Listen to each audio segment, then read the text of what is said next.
Frédéric.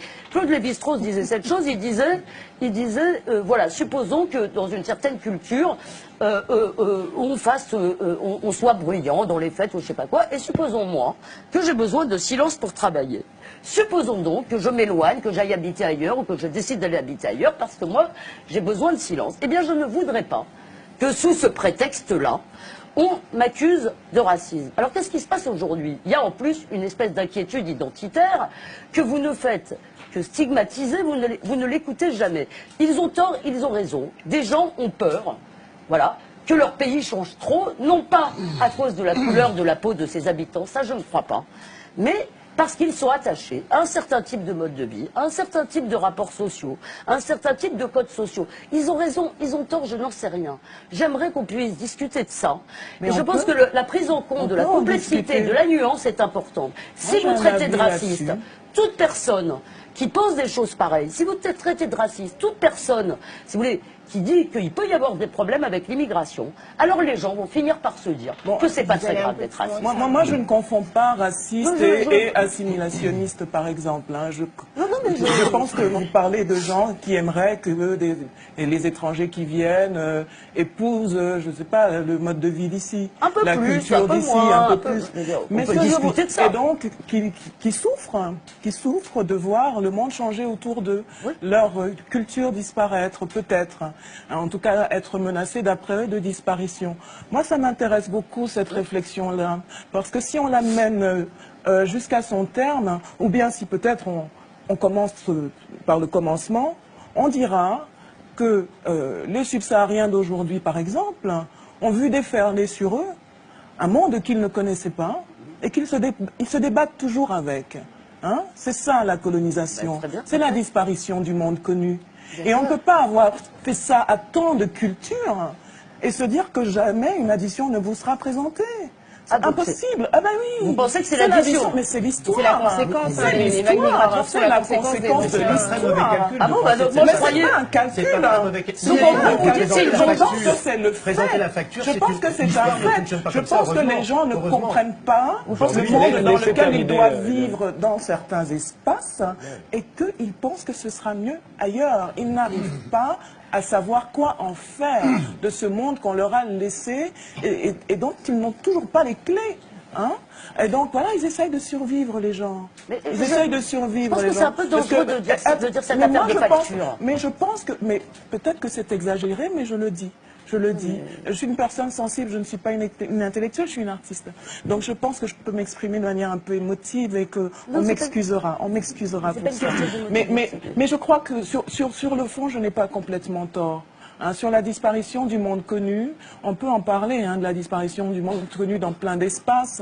Les Amérindiens peuvent en parler, les Subsahariens peuvent en parler. Et qui a fait disparaître le monde connu? Et donc les gens qui ont souffert doivent... Non, je ne dis pas ça, mais je dis que l'être humain cherche l'endroit où il peut survivre. Oui, mais ça... Et qu'aujourd'hui, par exemple, un espace comme l'Afrique subsaharienne n'appartient pas aux subsahariens, mais aux multinationales occidentales, et que c'est un droit pour les gens d'aller survivre ailleurs. Et c'est cet ailleurs, c'est l'Europe, pour eux de manière logique, ils vont venir, et ils vont venir avec leur bagage identitaire, ce qu'il en reste du moins. Hein, parce que les gens ne sont pas des coquilles vides. Et peut-être qu'on peut aussi s'adapter un peu et faire un peu comme les Romains à Rome. Ils s'adaptent en restant un peu eux-mêmes. Ils s'adaptent en restant un peu eux-mêmes parce que c'est tout ce qu'il leur reste. Ce petit bout d'identité. La discussion.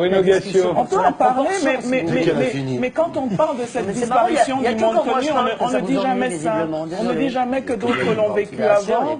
Et ces autres qui l'ont vécu avant, ils ont une bonne nouvelle pour vous. On n'en meurt pas de la disparition du monde connu, on invente autre chose. C'est ça qui va se passer. Et c'est déjà en train de se passer. Donc n'ayez pas peur. Nous allons tous survivre à ça. Moi j'ai peur juste qu'on arrive à tous survivre à ça. Bruno Gassio. Je peux? C'est marrant, quand elle parle, vous lui dites pas je peux. Mais apparemment, quand moi je parle, ça vous ennuie beaucoup. Je suis navrée. J'ai très peu parlé précédemment. Je rattrape. C'est pas ça, c'est qu'elle sait finir une phrase. Ah oui. Et elle a appris à finir une phrase. Oui, mais moi j'ai pas appris. J'espère que vous m'apprendrez à faire des bonnes blagues et à finir mes phrases, cher Bruno.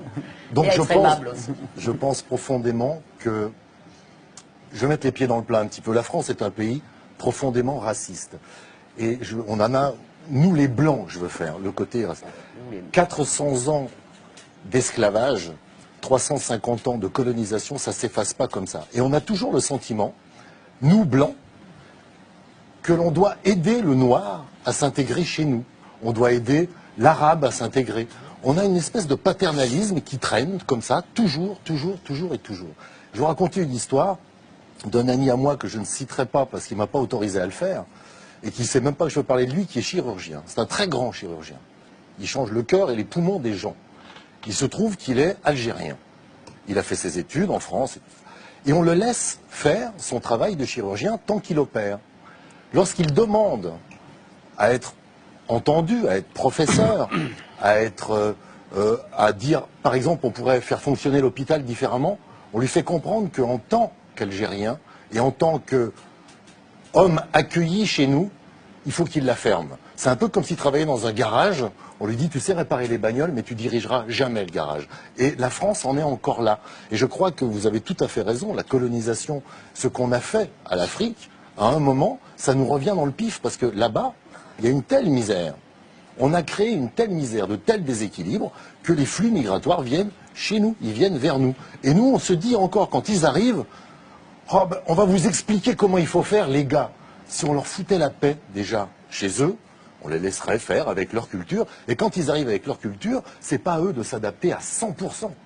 On doit aussi s'adapter un peu. On s'est adapté à la musique, on s'est adapté à la bouffe, on peut aussi sans doute s'adapter à d'autres trucs.